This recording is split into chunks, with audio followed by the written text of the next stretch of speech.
अच्छा, सावधान प्रारंभ करते।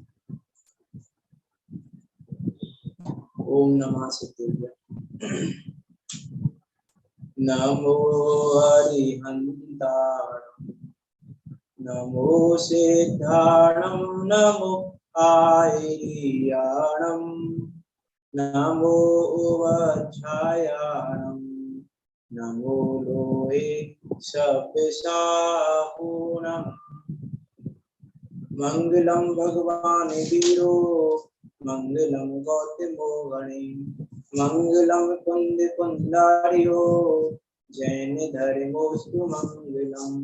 सर्व मंगल मांगल्यम, सर्व कल्याण कारकम, प्रधानम सर्व धर्माणां, जैनम जयतु शासनम, जैनम जयतु शासनम। यस्य स्वयं स्वभावाप्ति, अभावे कतश्च कर्मणः, तस्मै संज्ञानरूपाय नमोस्तु परमात्मने। प्रगटा सहज स्वभाव निज, हुए कर्म हरिनाश। ज्ञान रूप परमात्म को, प्रणमु मिले प्रकाश, प्रणमु मिले प्रकाश। आचार्य पूज्यपाद स्वामी द्वारा विरचित यह इष्टोपदेश नामक ग्रंथ, जो कि 51 गाथाओं में लिपिबद्ध है और 51 गाथाओं के माध्यम से जो हमें मोक्ष के मार्ग का स्वरूप समझा रहा है, ऐसा ये अद्भुत अनुपम ग्रंथ। इसकी हमारी 27 नंबर की गाथा पर अभी चर्चा चल रही है। 27 नंबर की गाथा करके 28 नंबर की गाथा पढ़ेंगे। तो 27 नंबर की गाथा पढ़ते हैं।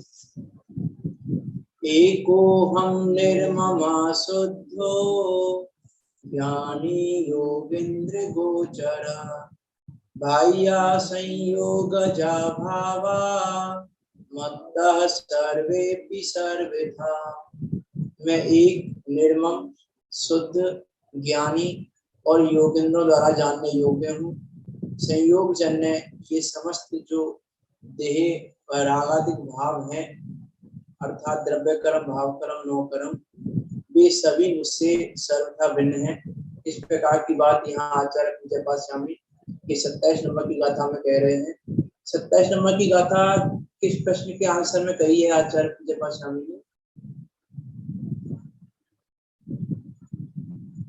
ये जो 27 नंबर की गाथा है वो किस प्रश्न के आंसर में है? गैप हो गया 6-7 दिन का, इसलिए पूछ रहा हूँ। निर्ममत्व का चिंतन करने का उपाय कैसे करें? निर्ममत्व का चिंतन कैसे करें? उस निर्ममत्व के चिंतन करने का उपाय आचार्य पूज्यपाद स्वामी इन 4 गाथाओं में बता रहे हैं। 27, 28, 29, 30 में। इसमें 27 नंबर की गाथा हमारी चल रही थी कि मैं एक निर्मम शुद्ध हूँ, एक हूँ, निर्मम हूँ अर्थात रहित हूँ, शुद्ध हूँ, ज्ञानी हूँ अर्थात स्वपर ज्ञान प्रकाशक स्वभाव वाला हूँ, और योगेंद्रों द्वारा जानने योग्य हूँ अर्थात केवली भगवान के जानने में आ रहा हूँ। और जो सुखयोगी मुनिराज हैं वो भी निरंतर इसका ध्यान कर रहे हैं। ऐसा योगेंद्रों द्वारा जानने योग्य हूँ, संयोग जन्य हूँ, और समस्त जो रागादिक भाव हैं वे सभी मुझसे सर्वथा भिन्न हैं अर्थात पर भावों से मैं सर्वथा भिन्न हूँ। जो उसमें भजन में आता है, जब मुनिवर आते हैं वैराग्य जगाते हैं, पर भावों पर द्रव्यों से हमको वो भिन्न बताते हैं। वैसे पर भाव पर द्रव्यों से भिन्न यहाँ आचार्य पूज्यपाद स्वामी बता रहे हैं कि मैं सर्वथा भिन्न हूँ। ऐसा नहीं कि किसी काल में भिन्न ना हो, हर क्षेत्र में, हर काल में, हर भाव में मैं उन प्रभावों से सर्वथा भिन्न हूँ। इसकी टीका पढ़ते हैं, चर्चा काफी हो चुकी है इस पर। द्रव्य आर्थिक ने से एक अर्थात पूर्वापर पर्यायों में अनुसूत निर्मम अर्थात यह मेरा है और मैं इसका हूँ। निर्मम के लिए आचार्य पूज्यपाद स्वामी ने 26 नंबर की गाथा में 2 अर्थ दिए थे। एक तो यह मेरा है और मैं इसका हूँ। ऐसे जो दो विपरीत मान्यताएं हैं, इसकी विपरीत अभिनिवेश है, उससे रहित हूँ, शुद्ध हूँ, अर्थात शुद्ध न की अपेक्षा से द्रव्य कर्म भाव कर्म से रहित हूँ। शुद्ध न की अपेक्षा से द्रव्य कर्म भाव कर्म से रहित हूँ। अशुद्ध न की अपेक्षा हूँ कि नहीं? यहाँ कह रहे हैं शुद्ध न की अपेक्षा से मैं द्रव्य कर्म भाव कर्म से रहित हूँ। अशुद्ध न की अपेक्षा से रहित हूँ कि नहीं? हाँ, अशुद्ध न की अपेक्षा रहित हूँ। सही तो अशुद्ध न की, अशुद्ध न तो रहित नहीं कहेगा, कहेगा नहीं रहित हूँ तो मैं रहित हूँ, रहित ही। शुद्ध न और अशुद्ध न की तो बात ही नहीं है। वस्तु स्वरूप ही शुद्ध रूप है, लेकिन शुद्ध ने उसको शुद्ध कह रहा है और अशुद्ध ने उसको अशुद्ध कह रहा है, लेकिन है वस्तु स्वरूप शुद्ध ही है। दो प्रकार का, ये बात मैंने पहले कर चुका हूँ। ज्ञानी अर्थात स्वपर प्रकाशक स्वभाव वाला और योगेंद्र गोचर अर्थात केवलियों को अनंत पर्यायों की विशिष्टता सहित जानने योग्य तथा शुद्ध केवलियों को शुद्ध उपयोग बने के कारण संवेदन योग्य मैं आत्मा हूँ। संयोग से अर्थात द्रव्य कर्म के संबंध से जो देहादिक भावों का मेरे साथ संबंध प्राप्त हुआ है, वह सब मुझसे सर्वथा द्रव्य आदि प्रकार से द्रव्य क्षेत्र काल भाव से बाह्य अर्थात भिन्न हूँ। देखो भावार्थ में क्या कह रहे हैं? द्रव्य स्वभाव से आत्मा एक है, आत्मा निर्मम है, अर्थात यह मेरा है और मैं इसका हूँ, ऐसे अभिनिवेश से शून्य है। आत्मा शुद्ध है, अर्थात द्रव्य कर्म भाव कर्म से रहित है। वह ज्ञानी अर्थात स्वपर प्रकाशक स्वभाव वाला है, और जैसे वह केवली और शुद्ध केवलियों के ज्ञान गोचर है, वैसे ही सभी सम्यक दृष्टियों को भी वह स्व संवेदन ज्ञान गोचर है। कर्म संबंधित शरीर स्त्री पुत्रादि बाह्य संयोगी पदार्थ तथा विकारी भाव आत्मा के चैतन्य स्वरूप से सर्वथा भिन्न है। किसी भी काल में वो चैतन्य स्वभाव रूप नहीं होते, चैतन्य स्वभाव से सर्वथा भिन्न ही रहते हैं। तो उनका मैंने भी बात की थी कुछ दिनों पहले, बच्चा खानम नानम कि ज्ञान ही प्रत्या खान है। ये बात आचार्य कुंद देव ने क्यों कही? क्योंकि बाहर में तो त्याग है ही, क्योंकि हमने उसको ग्रहण नहीं किया है, लेकिन ज्ञान में हमने उसको ग्रहण किया हुआ है, उसमें अपनत्व किया हुआ है, उसमें ममत्व किया हुआ है। तो उसको जानना है हमको कि मैं इससे सर्वथा भिन्न हूं। ऐसा जब पर भावों को, पर द्रव्यों को पर जाना, तो उनका त्याग ऑटोमेटिकली हो गया, उनसे भिन्नता ऑटोमेटिकली हो गई। जैसे समय शाह जी कल 31 में कहा है, बस इस तरह सब अन्य भावों से हुई जब भिन्नता, तब स्वयं को उपयोग ने स्वयं ही धारण किया। जब अन्य भावों से भिन्नता हुई तो क्या होगा कि वो उपयोग स्वयं को स्वयं से धारण करेगा। प्रकटित हुआ परमार्थ ज्ञान व्रत परिणत हुआ, तब आत्मा के बाग में आत्म रमण करने लगा। तब आत्मा के बाग में आत्म रमण करने लगा। जो अभी मैं अपनी आत्म रूपी बगिया में रमण नहीं कर रहा हूँ, उसका कारण क्या है कि मुझे निर्ममत्व का भान नहीं है, मुझे निर्ममत्व का ज्ञान नहीं है, मैंने उस निर्ममत्व पने को जाना नहीं है। तो यहाँ आचार्य पूज्यपाद स्वामी उस निर्ममत्व पने का ज्ञान कराने की बात कह रहे हैं कि उसका ज्ञान कर, उसको जानेगा तो उसका चिंतन कर पाएगा, उसको जानेगा तो उसका ध्यान कर पाएगा। एकमात्र जानना ही ध्यान करने का उपाय है। यहाँ उपाय बता रहे हैं आचार्य पूज्यपाद स्वामी, तो एकमात्र जानना ही ध्यान करने का उपाय है। जब तक जानेंगे नहीं तब तक ध्यान करेंगे नहीं। इसीलिए यहाँ, और देखो यहाँ एक बात और है, अहम को खलु शुद्धों की बात भी आई है, और यहाँ पर भी मैं शुद्ध हूँ ये जो बात आई है, ये द्रव्य अपेक्षा शुद्धपना ग्रहण किया है, पर्याय अपेक्षा शुद्धपना ग्रहण नहीं किया है। आचार्य कल पंडित ओरमल जी ने सातवें अधिकार में दो प्रकार का शुद्धपना बताया है, एक द्रव्यापेक्षा शुद्धपना, एक पर्यायपेक्षा शुद्धपना। द्रव्यापेक्षा शुद्धपने में तो क्या है, पर द्रव्यों और पर भावों से भिन्नपना और अपने भावों से अभिन्नपना, इसका नाम शुद्धपना है। पर द्रव्य पर भावों से भिन्नपना और अपने भावों से अभिन्नपना, इसका नाम शुद्धपना है। और पर्यायपेक्षा, जो ये औपाधिक भाव हैं, इन औपाधिक भावों से रहित होने का नाम शुद्धपना है। तो यहाँ जो हम शुद्ध स्वभाव की बात कर रहे हैं वो द्रव्य स्वभाव के अपेक्षा से बात की है, द्रव्य अपेक्षा यहाँ बात की गई है। इसलिए देखो भावार्थ में भी लिखा है द्रव्य स्वभाव से, भावार्थ में क्या लिखा है स्टार्टिंग में ही, द्रव्य स्वभाव से, अर्थात द्रव्य स्वभाव की अपेक्षा से, है ना। जैसे अभी हमने देखा था समय सारणी में पूर्व में जो बात आई है अवध अस्पष्ट वाली, अवध अस्पष्ट अनियत वाली, है ना। तो वहां पर भी क्या कहा, वहां पर भी कहा द्रव्य स्वभाव के समीप जाकर देखने पर, जो कमल है वो जल में भीगा हुआ है, लेकिन द्रव्य स्वभाव के समीप जाकर देखने पर भीगा हुआ नहीं है। उसके आधार पर हमने गाथा को प्रारंभ किया था। तो द्रव्य स्वभाव के समीप जाकर, अर्थात वहां बात किसकी है, द्रव्य स्वभाव के अपेक्षा। इसलिए यहाँ पर कह रहे हैं द्रव्य स्वभाव से आत्मा एक है, आत्मा निर्मम है, अर्थात ये मेरा है, मैं इसका हूं, ऐसे अभिनिवेश से शून्य है। आत्मा शुद्ध है, अर्थात द्रव्य कर्म भाव कर्म से रहित है। यहाँ नौ कर्म क्यों नहीं लिया, द्रव्य कर्म भाव कर्म से रहित लिखा है, द्रव्य कर्म भाव कर्म नौ कर्म से रहित क्यों नहीं लिखा, इसका उत्तर दे चुका हूं मैं पहले, इसलिए पूछ रहा हूं आपसे। यहाँ ऐसा क्यों नहीं लिखा शुद्धपने में कि द्रव्य कर्म भाव कर्म नौ कर्म से रहित हो, द्रव्य कर्म भाव कर्म से रहित क्यों लिखा है भावार्थ?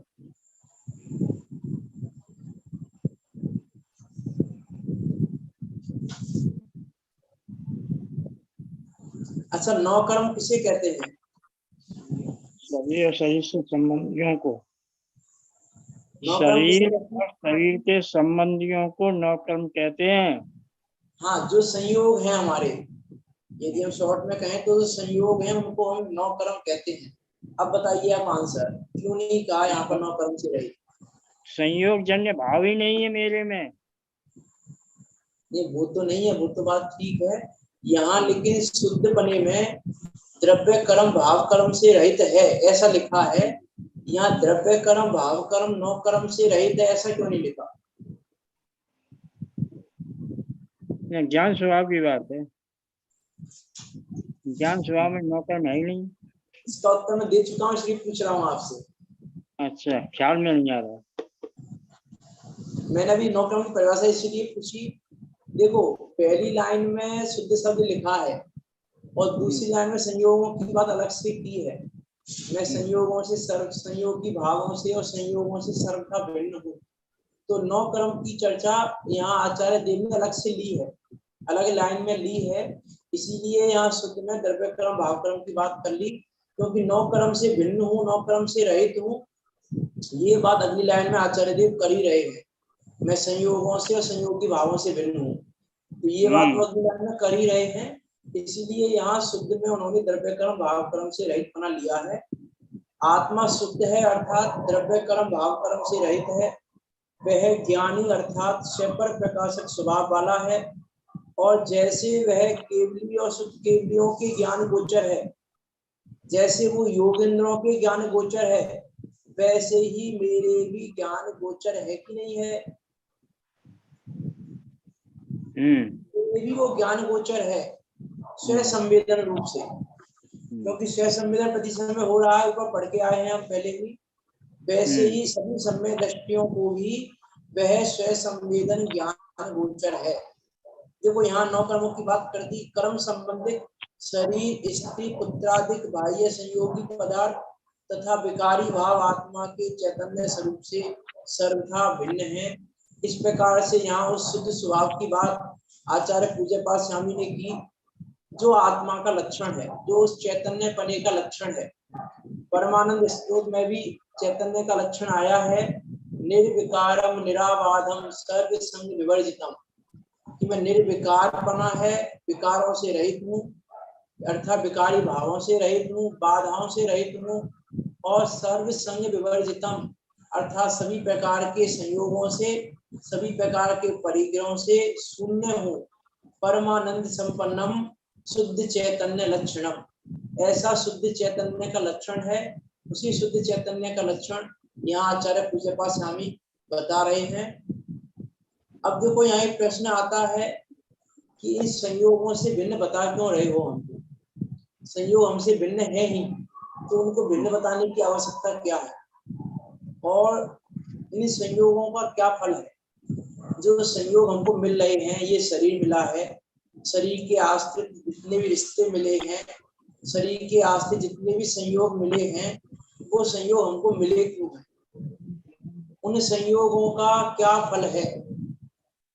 देखो, इसलिए यहाँ प्रश्न आया आगे, फिर भावक अर्थात भावना करने वाला विचारता है कि संयोग के क्या फल हैं, अर्थात देह आदि के संबंध से प्राणियों को क्या फल मिलता है, ये शरीर हमें मिला क्यों है, ये संयोग हमें मिले क्यों हैं? उसके उत्तर में अग्नि गाथा कह रहे हैं आचार्य पूज्यपाद स्वामी, उसी समय वह स्वयं ही समाधान करता है। देखो क्या कह रहे हैं 28 नंबर की गाथा में। हाँ देखो, मतलब स्वयं अर्थात वो ज्ञान स्वभाव स्वयं ही समाधान कर रहा है। जिस स्वभाव की चर्चा हम ऊपर करके आए हैं, वो स्वभाव स्वयं भी समाधान कर रहा है इस बात का कि देहादिक के संबंध से प्राणियों को क्या फल मिलता है। दुख संदोह भागत्वम संयोगादि देहिना त्यजाम्येनं ततः सर्वं मनोवाक् काय कर्म भी। क्या कह रहे हैं?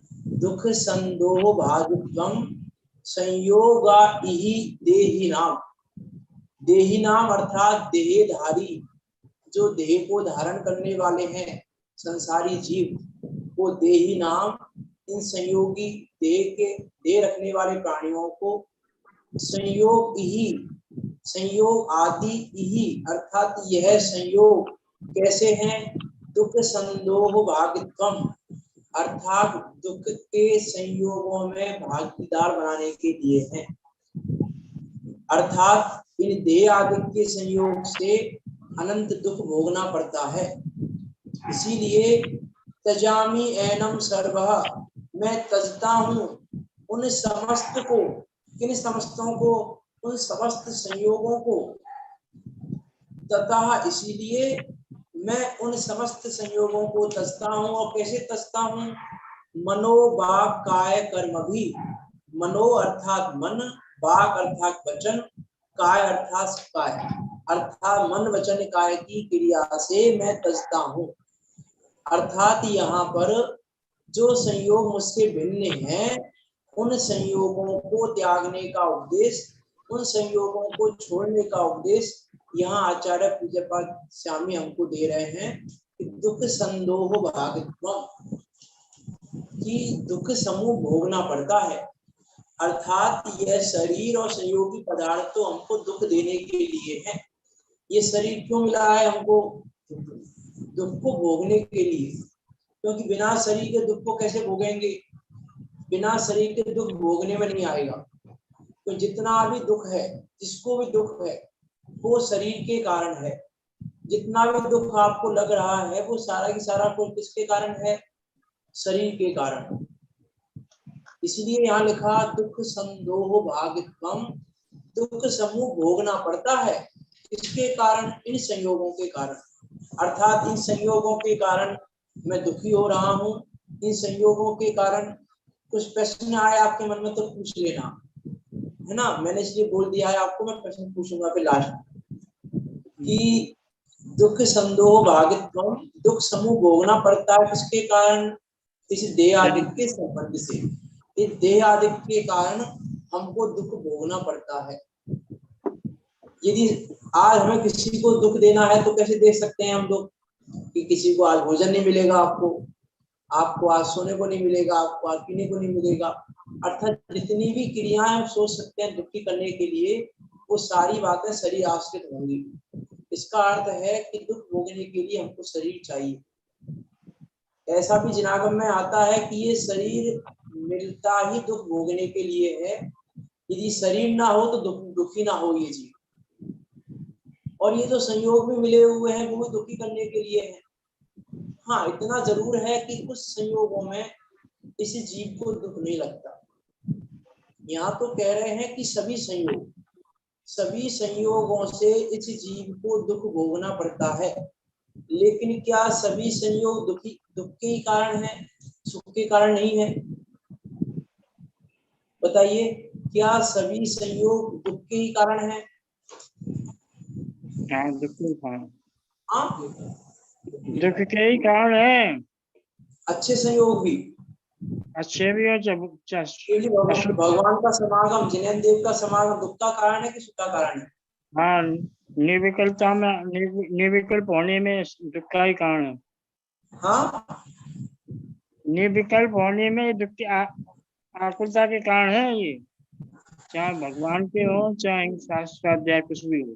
कि संयोग चाहे स्वरूप हो चाहे अस्वरूप हो, ये तो कल्पना हमने की है ना कि ये अच्छा है और ये बुरा है। कुछ संयोगों को अच्छा हमने माना है, कुछ संयोगों को हमने बुरा माना है। तो ये अच्छे बुरे की कल्पना तो हमारी है, ये वस्तु व्यवस्था तो है नहीं अच्छे या बुरे की। अर्थात कोई भी पदार्थ अच्छा है बुरा तो होता नहीं। इष्ट अनिष्ट की कल्पना किसने की है? इष्ट अनिष्ट की कल्पना करने वाला कौन है? इष्ट अनिष्ट की कल्पना करने वाला मैं हूँ। और इसीलिए मैं दुखी हो रहा हूँ, इसीलिए मैं शांत हो रहा हूँ, क्योंकि मैंने क्या माना हुआ है कि ये अच्छे हैं और ये बुरे हैं। क्योंकि यहाँ आचार्य स्वामी कह रहे हैं सभी संयोग इस देहधारी को दुख भोगने के लिए ही मिलते हैं। यह जीव दुखी ही होता है। तो क्या अच्छे संयोग में सुखी नहीं होता? कि सुखी तो एकमात्र अपनी आत्मा को जानकर अपनी आत्मा में रमण करने से ही मिलता है। बाहर में अन्यत्र कहीं पर भी इस जीव को सुख नहीं मिलता। इसीलिए यहाँ कह रहे हैं कि यह देहादि संयोग से, देहादि अर्थात देहादिक में सब लेना, संयोग ही नहीं संयोगी भाव भी, क्योंकि ऊपर देहादिक में संयोगी भावों को लेकर आए हैं। ऊपर की गाथा में देह आदिक कहकर उन्होंने देह रागादिक भाव कहा है। इसीलिए वो संयोगी भाव भी कैसे हैं? दुख के ही कारण है। अर्थात वो राग द्वेष भी कैसे हैं? कि दुख के ही कारण है। वो कसाय भाव कैसा है? कि दुख का ही कारण है। उसके कारण इस जीव को दुख भोगना ही पड़ता है। इसीलिए उस समस्त को मन वचन काय की क्रिया से मैं तजता हूँ। तो क्या संयोगों को छोड़ दें हम? मेरा प्रश्न है, आपने नहीं पूछा है कि यहाँ संयोगों को छोड़ने का उपदेश दिया है कि नहीं दिया? दिया है संयोगों को छोड़ने का उपदेश। ये उपदेश बुद्धि को छोड़ना है।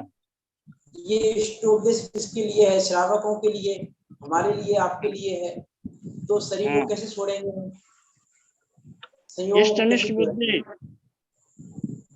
इष्ट अनिष्ट बुद्धि। यहाँ पर संयोगों को छोड़ने का उपदेश नहीं दिया है। विचार करके देखिए अब किसका उपदेश दिया है। यहाँ पर चर्चा क्या चल रही है हमारी, उसके आधार से बताएं आप। संयोगों से रहित हैं इसकी बात चल रही है। हाँ, पर संयोगों से रहित है इसकी बात चल रही है। नहीं, पर संयोगों से तो रहित है। यहाँ जो कह रहे हैं इसीलिए उस समस्त संबंध को मन वचन काय की क्रिया से मैं तजता हूँ।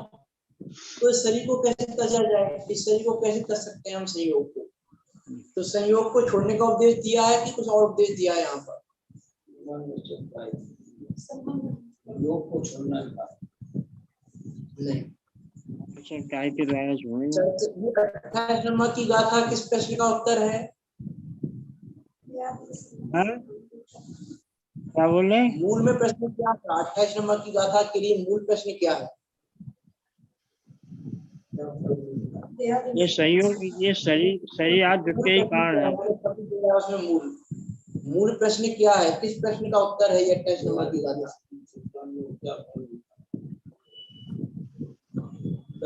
चर्चा किसकी चल रही है हमारी? निर्ममत्व फले की। यहाँ 4 गाथाएं जो है 27, 28, 29, 30, ये चारों गाथाएं इस प्रश्न का उत्तर है कि निर्ममत्व का चिंतन कैसे किया जाए। निर्ममत्व की बात चल रही यहाँ है। पर भी संयोगों को छोड़ने की प्रेरणा नहीं दे रहे, संयोगों को छोड़ने का उपदेश नहीं दे रहे, उन संयोगों को जानने के लिए छोड़ने का उपदेश दे रहे हैं, क्योंकि हमको निर्ममत्व होना है। संयोग को नहीं छोड़ सकते हम। इस शरीर को छोड़ना हमारे अधीन नहीं है। ये शरीर हमारे छोड़ने से छूटेगा भी नहीं। हम चाहे ये शरीर छूट जाए, नहीं छूट सकता। ये संयोग छूट जाए, नहीं छूट सकते। संयोग हमारे अधीन है क्या? नहीं। संयोग हमारे अधीन है कि नहीं है? नहीं है। संयोग हमारे अधीन नहीं है, संयोगों का परिणाम हमारे अधीन नहीं है, तो संयोगों को कैसे छोड़ सकते हैं हम? इसीलिए यहाँ पर जो मन वचन काया की क्रिया से तजता हूँ ये लिखा है, इसका अर्थ है कि मन वचन काया की क्रिया से मैं ममत्व परिणाम को छोड़ता हूँ। मैं मन से उन संयोगों और संयोगी भाव और उन देह आदि संयोग में और संयोगी भाव और ममत्व को छोड़ता हूँ। वचन से ममत्व को छोड़ता हूँ, काय से ममत्व को छोड़ता हूँ, अर्थात मैं निर्ममत्व होता हूँ। क्योंकि यहाँ हमको निर्ममत्व का चिंतन करना है, इसीलिए यहाँ संयोगों को छोड़ता हूँ। छोड़ने की बात कही है संयोगों को, लेकिन संयोगों को नहीं, संयोग व महत्व भाव को। क्योंकि ये जो संयोग हैं वो चतुर्थ गुणस्थान वृत्ति के छूटे हुए हैं कि नहीं? छूटे हैं। हाँ, छूटे हैं, ममत्व नहीं है, छूटे ही है। ममत्व छूटा हुआ है, संयोग नहीं छूटे हुए हैं। संयोग तो है, ममत्व छूटा है ना।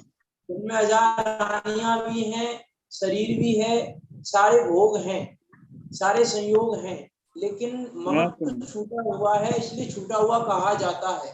तो यहाँ पर भी कह रहे हैं इस संसार में देहादिक के संबंध से प्राणियों को दुख समूह भोगना पड़ता है, अर्थात अनंत दुख भोगना पड़ता है।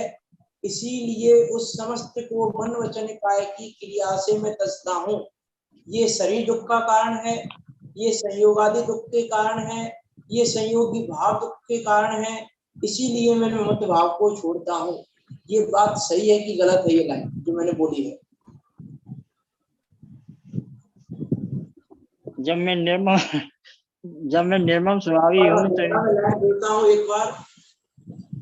ये शरीर दुख का कारण है, ये संयोग दुख के कारण है, ये संयोगी भाव दुख के कारण है, इसीलिए मैं उन समस्त मन वचन काय की क्रिया से उसमें ममत्व भाव को छोड़ता हूँ। ये लाइन सही है कि गलत है? क्यों गलत? संयोगों से मैं रहित हूँ, परंतु मैं निर्मम स्वभाव के चिंतन के लिए इन पर लक्ष्य नहीं रहता हूँ। निर्मम स्वभाव की प्राप्ति के लिए ये शरीर दुख का कारण है, ये संयोग दुख के कारण है, ये संयोगी भाव दुख के कारण है, इसीलिए मैं उन समस्त संयोगों में महत्व भाव को मन वचन काय की क्रिया से छोड़ता हूँ, अर्थात तजता हूँ। ये लाइन सही है कि गलत है?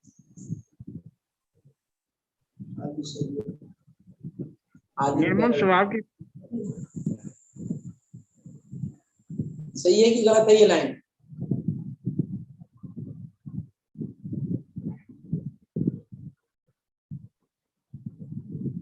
देखो, ये लाइन गलत है, क्योंकि इसमें मैंने कहा कि संयोग दुख का कारण है।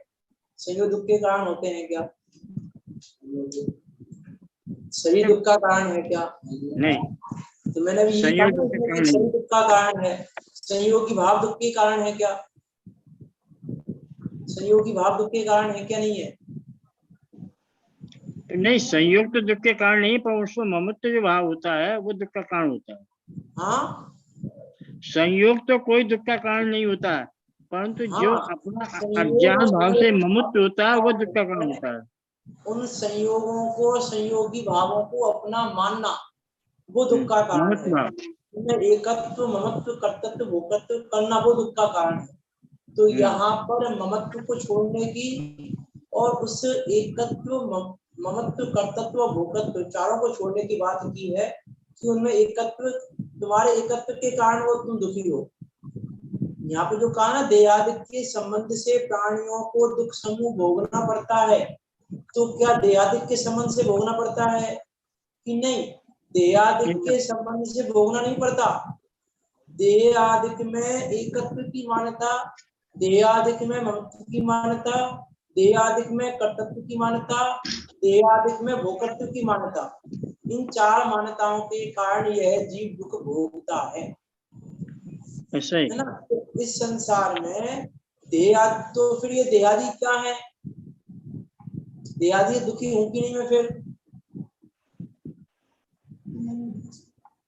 कि उनमें मैं एक के कारण दुखी हूँ, और व्यवहार में ये कहेगा कि मैं शरीर के कारण दुखी हूँ ना। क्योंकि देखो जिनागम है, अनेकांत तो स्वादवाद के साथ है।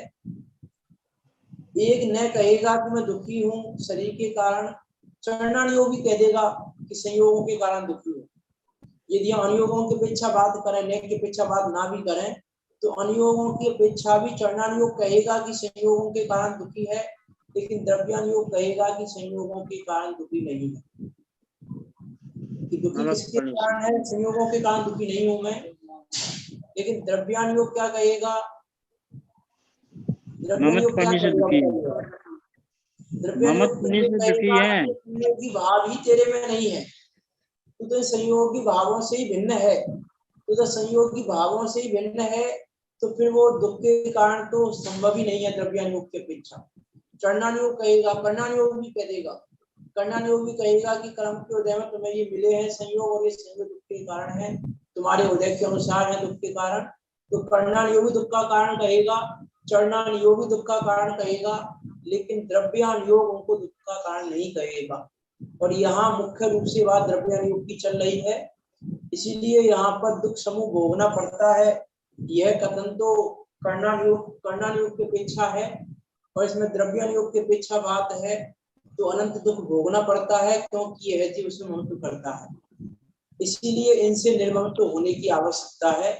उसी आवश्यकता को यहाँ आचार्य पूज्यपाद स्वामी बता रहे हैं कि इस संसार में देहादिक के संबंध से प्राणियों को दुख समूह भोगना पड़ता है, अर्थात अनंत दुख भोगना पड़ता है। इसीलिए उस समस्त को मन वचन काया की क्रिया से मैं तजता हूँ। देखो उसकी टीका पढ़ते हैं। दुखों का संदोह अर्थात समूह, तो लिखा ना दुख संदोह, संदोह अर्थात समूह, उसका भोक्तापना। देखो भोक्तृ बुद्धि की बात भी यहाँ पर आ गई। दुखों का संदोह, उसका भोक्तापना यहाँ अर्थात इस संसार में संयोग के कारण अर्थात देहादिक के संबंध के कारण होता है। अर्थात देहादिक के संबंध के कारण प्राणियों को अनेक दुख भोगने पड़ते हैं। इसीलिए उन समस्त संयोगों को मैं संपूर्ण रूप से छोड़ता हूँ। इसलिए इसमें एक लाइन ऐड कर दी है साथ में, उन समस्त संयोगों को अर्थात उनके प्रति होने वाले राग को, अर्थात उनके प्रति होने वाले ममत्व को मैं संपूर्ण रूप से छोड़ता हूँ। किसके द्वारा करने में आते हैं ये संबंध? इस संबंध में जो ममत्व भाव है, वो ममत्व भाव किसके कारण आता है? या तो मन के द्वारा, या वचन के द्वारा, या काय के द्वारा। इसीलिए मन वचन काय की क्रिया से, मनोवगणा आदि के आलंबन से, आत्म प्रदेशों के परिस्पंदन द्वारा करने में आते संबंध को ही मैं छोड़ता हूँ। इसका अभिप्राय ये है कि मैं मन वचन काय के प्रति अर्थात मन वचन काय के आलंबन से परिस्पंदन होते आत्मा के प्रदेशों को मैं भाव से रोकता हूँ, क्योंकि सुख दुख जिसका एक फल है, वैसे मोक्ष संसार का वैसा भेदा भेद का अभ्यास भूल है। अर्थात आत्मा मन वचन काय से भिन्न है, ऐसे भेद अभ्यास से सुख रूप मोक्ष की प्राप्ति होती है, और आत्मा मन वचन काय से अभिन्न है, ऐसे अभेद अभ्यास से दुख रूप संसार की प्राप्ति होती है। मन वचन काय से छोड़ सकता हूँ क्या मैं? यहाँ लिखा है मन वचन काया से छोड़ता हूँ, महत्व को छोड़ता हूँ। मन वचन काया से महत्व को छोड़ सकता हूँ क्या मैं? जब मैं निर्मम स्वभावी हूँ तो कैसे छोड़ दूंगा? हाँ, कैसे ग्रहण करूँ? जब मैं निर्मम स्वभावी हूँ तो कैसे ग्रहण करूंगा, कैसे छोड़ूंगा? नहीं तो मन आप वचन शैली काय जो से लेके चल रहे हैं कि मैं महत्व द्रव्यालोक भाव की को छोड़ शैली सकता से, हूँ कि नहीं? सुनो, आप द्रव्यालोक की शैली से चल रहे हैं तो कोई पदार्थ को मैं न ग्रहण करता हूँ न छोड़ता हूँ। अब आप प्रश्न करेंगे छोड़ता हूँ ग्रहण करता हूँ, तो ये तो निर्मम स्वभाव है मेरा, तो छोड़ता ग्रहण करने की बात ही नहीं है। क्या कह रहे हैं आप? जब आप निर्मम स्वभाव की बात करते हैं कि ये हमारे इसमें कोई ममत्व तो नहीं है, निर्मम स्वभावी है, और इसको हम ग्रहण करते हैं छोड़ते, तो जब इसमें है ही नहीं है, ग्रहण करना है ही नहीं है, तो देखो, फिर क्या छोड़े क्या ग्रहण करें? सही है आपकी बात, टीका में लिखी है, इसलिए मन वचन काय से छोड़ता हूँ ये नहीं लिखा है वहां पे, विचार करके देखें तो, क्योंकि मैं मन वचन काय से ही भिन्न हूँ, ये मन वचन काय ही मेरे नहीं है, तो मन वचन काय से कैसे छोड़ सकता हूँ मैं? इसलिए वहां पर लिखा है मन वचन काय के आलम्बन से जो आत्मा के प्रदेशों में परिस्पंदन हो रहा है महत्व भाव का, तो महत्व भाव को मैं कहाँ छोड़ता हूँ? उस आत्मा के परिस्पंदन रूप भाव में, जो आत्मा का परिस्पंदन हो रहा है मन वचन काय के आलम्बन से। आलम्बन मन वचन काय का है, लेकिन उस मन वचन काय के आलम्बन के समय जो महत्व भाव का परिस्पंदन हो रहा है आत्मा के प्रदेशों में, उस महत्व भाव को मैं छोड़ता हूँ। उस महत्व भाव को छोड़ने की बात है, क्योंकि आचार्य पूज्यपाद स्वामी को निर्ममत्व सिद्ध करना है, निर्ममत्व का ही चिंतन कराना है, निर्ममत्व को ही समझाना है। इसलिए मन वचन काय से छोड़ता हूँ, ये तो व्यवहार की भाषा है, ये चरणान योग की भाषा है। मन वचन काय से छोड़ो, मन में ऐसा विचार नहीं करो कि ये शरीर मेरा है, वचन में ऐसा विचार नहीं करो कि ये शरीर मेरा है, काय से ऐसी प्रवृत्ति नहीं करो कि ये शरीर मेरा है। ये तो चरणान योग कहेगा कि मन वचन काय से छोड़ो, लेकिन द्रव्यान योग क्या कह रहा है कि ये आत्मा मन वचन काय से ही भिन्न है।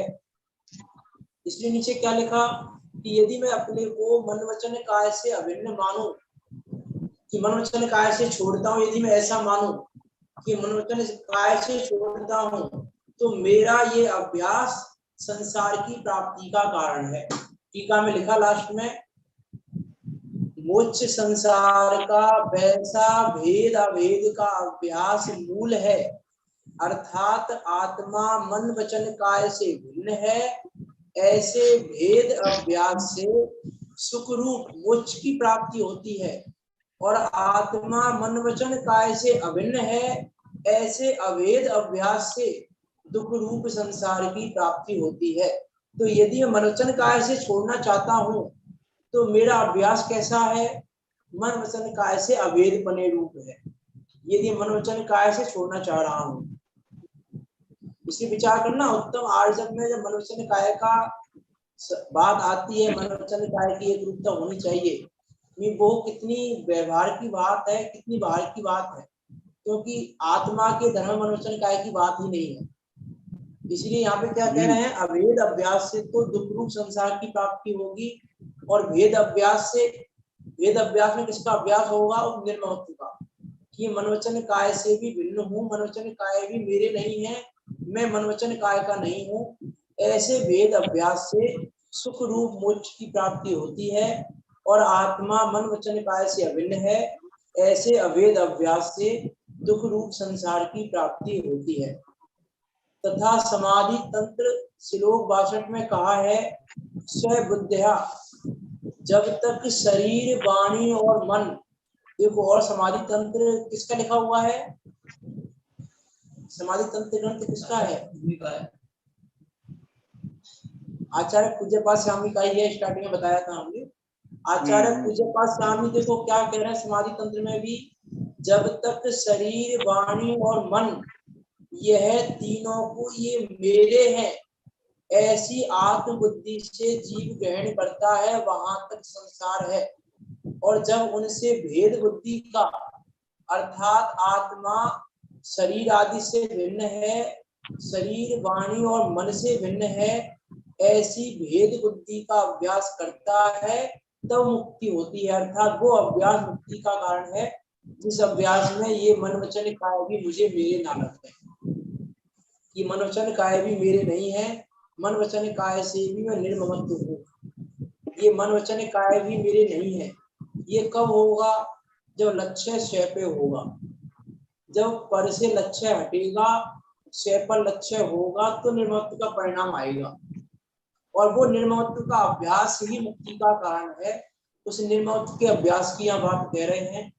इसलिए देखो समता षोडशी में लाइन आती है, नहीं अशांति का कुछ कारण, ज्ञान दृष्टि से देख अहो, क्यों पर लक्ष्य करे रे मूरख, तेरे से सब भिन्न हो। देह भिन्न है, कर्म भिन्न है, उदय आदि भी भिन्न हो। नहीं अधीन है तेरे कोई, सब स्वाधीन परिणमित हो। पर नहीं तुझसे कहता कुछ भी, सुख दुख का कारण नहीं हो। करके मूर कल्पना मिथ्या, तू ही व्यर्थ आकुलित हो। तू ही व्यर्थ आकुलित हो। इष्ट अनिष्ट न कोई जग में, मात्र ज्ञान के अहो। हो निरपेक्ष करो निज अनुभव, बाधक तुमको कोई ना हो निरपेक्ष करो तुम करो निज अनुभव, बाधक तुमको कोई ना हो। ये शरीर भी मुझे बाधक नहीं है, ये संयोग भी मुझे बाधक नहीं है, ये संयोगी भाव भी मुझे बाधक नहीं है। बाधक क्या है? क्या है बाधक? ममत्व का परिणाम। वो ममत्व का परिणाम ही बाधक है। इसलिए हो निरपेक्ष करो निज अनुभव। निरपेक्ष अर्थात जो मेरे बाधक नहीं है। बाधक नहीं है, साधक है कि नहीं है? बाधक तो नहीं है, साधक है कि नहीं? नहीं, ये शरीर साधक है कि नहीं है? नहीं नहीं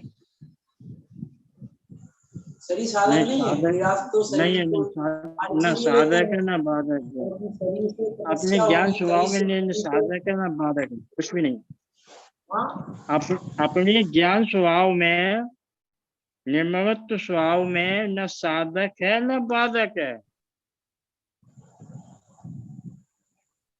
ठीक, सही बात है आपकी। वास्तव में ये शरीर साधक भी नहीं है। ये तो हमने चलना नियोग को पढ़कर उसको द्रव्य नियोग में मिला दिया है।